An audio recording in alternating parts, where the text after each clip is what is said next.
Well, welcome everybody to Carver's Twigs Bird of the Day. Please ignore the little video that you are sorry. But I don't know if you've been following me the last few weeks. Susie did a color wheel of 8 different birds of 8 different colors, and we have now completed 5 of those, leaving only 3 left. And well, this week we are going to be coloring the color orange. And some may say this is the most orange of all birds. That there is no bird more orange than this bird. What bird am I talking about? I'm talking about the Guinian cock of the rock.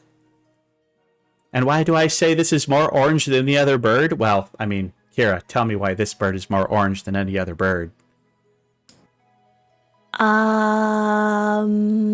Because it's cock colored? If you see a cock that's discolored, I'm afraid you can go to the doctor immediately, please. I was saying more because if you look at the top of their head, doesn't that kind of look like an orange slice? Oh, I did not pick up what you were putting down there, but now that you say Clearly it like not. that. I see it, yes. Yes. The Guinean cock of the rock. An orange bird with literally looks like an orange slice on the top of his head. And I mean, what a name. The Guinean cock of the rock. One of 2 species of cock of the rock. There's the Guinean cock of the rock and the Andean cock of the rock. Both of them are South American birds, but as you can see, this fella lives in northern South America. So kind of on the northern parts of the Amazon basin. A jungle bird, if you would. They are about 12 inches long and with about a 7 to 8 inch wingspan, which is actually pretty small wingspan for the size of bird they are. But a lot of that is because their tails can get pretty long. Because usually wingspans can be much larger than the length, but this is kind of the opposite for this one. They weigh about 7.1, 7.8 ounces. And an average lifespan about 7 years, which for a passerine bird is not too bad. That puts them about same average lifespan as a wild crow. So, about 7 years. And yeah, even though they kind of look like a tropical parrot, they are a passerine, just like crows and sparrows and finches and tits, in the same order of birds. So, of course, that is like half of all the birds on the planet are a passerine. But it's what they are. And such cute little birds. I just love that the crest on their head. It's such an unusual looking crest. He's like, look at me. I got an orange on my head. He's a pretty bird. So, why do they call him a cock of the rock? Because the nests are usually built on cliff sides. They like to build them up high up, out of the way on rocks. So they're a cock of the rock because they build a nest on a rock. And as I said, they live in the thick forests of the Amazon, but in kind of some of the more mountainous regions of the northern part of the Amazon. Now, interesting thing is that they do a mating display called lekking. And what lekking is I guess you could say it's kind of similar to what happens at human dance clubs, where the males all kind of put on their best moves, but there's a lot of males, and the males kind of all gather together, and the ladies are there too, and the males are going to put on like little dances and little songs and shake their feathers and poof up their feathers and try and be like, hey, I'm the best one around here. And the ones who are successful will have a female approach them, and then they'll do a little bit of mating, and that's the end of it for the male. Once they've done the mating. But the thing is, the males are going to try and mate with as many females as possible. They're not going to stop at one. Once they've mated with one, they're like, cool, that was fun, babe. Who else wants some? But the females might also mate with multiple males. It's basically, I don't know how to put this. Kara, I don't know how to put this. It's an orgy. They just have an orgy. Oh, they just all get out there, and all the males are doing their displays, and the females go to the ones that they like, and it's big swinging. And then when the females are like, all right, I've got enough guys today, they will fly off and leave the men alone. And actually they fly kind of kind of far away from where the mating, like often mating takes place like right where the babies are going to be like laid, but no, the females will fly like maybe up to a mile away from it because they want to be in a place that's a little more secluded to build their nests, and the females will build the nests using like mud and vegetation, and they actually use their saliva as kind of a glue to make it. And they're going to lay 2 eggs there, and the females are going to do pretty much all the incubating by themselves. And because it's such a warm climate, they're able to leave the eggs for short periods of time to go feed themselves. Whereas like in some colder climates, the females will stay on the nest while the males will feed them. But nope, the females do all of it on their own. Single moms. They incubate the eggs themselves, and then once they're born, they do all the feeding of the 2 chicks. And usually they're only going to do that once a year. Yeah, the females do all of it. So yeah, bunch of deadbeat dads.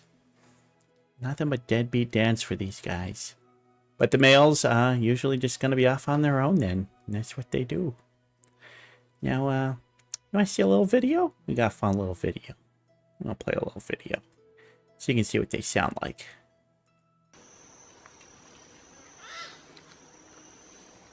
Easy to spot them in the forest.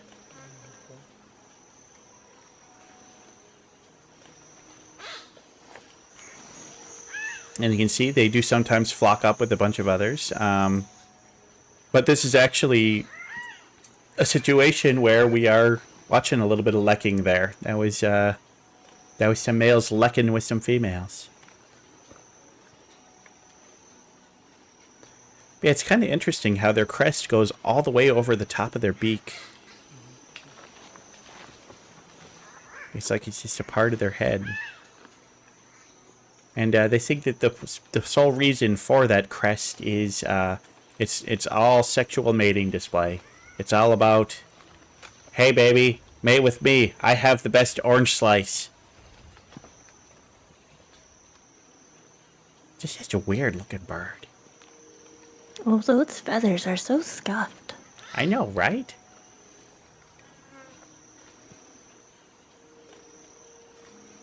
Just want to pluck them. They're not big singers, as you can hear. They're not among the best singers in the world.